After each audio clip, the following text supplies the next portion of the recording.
आरती की शादी एक पारंपरिक परिवार में विवेक से हुई थी। आरती बचपन से ही जज बनना चाहती थी, लेकिन शादी के तुरंत बाद उसे घर की जिम्मेदारियों में उलझना पड़ा।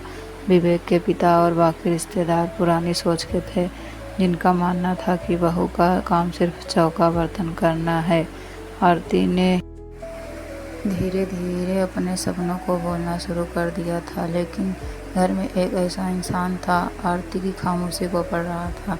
उसकी सास जानकी जी खुद कभी पढ़ना चाहती थी, लेकिन रूढ़िवादी समाज के कारण नहीं पढ़ पाई।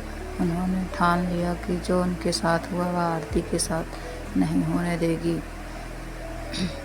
एक दिन जानकी जी ने आरती के हाथ में लॉ की किताब का नया सेट थमा दिया।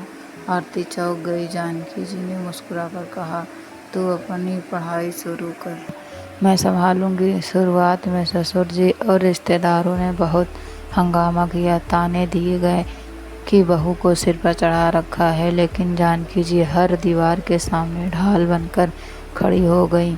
जब आरती रात भर पढ़ती तो जानकी जी चुपके से उसके लिए चाय बनाकर लाती थी। 3 साल की कड़ी मेहनत के बाद जब पीसीएस जे का रिजल्ट आया तो आरती पूरे राज्य में टॉप किया था। जब आरती जज की कुर्सी पर बैठी तो उसकी आंखों में आंसू थे। उसने अपनी सास जानकी जी को मंच पर बुलाया, अपना कोर्ट रूम का गाउन उनके कंधों पर रखा और कहा, अगर आज माँ जी मेरे पीछे न खड़ी होती तो मैं कभी इस कुर्सी तक नहीं पहुँच पाती।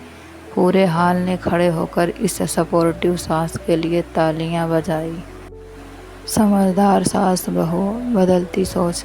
यह कहानी दिखाती है कि कैसे शुरुआती कड़वाहट को समझदारी से मिठास में बदला जा सकता है।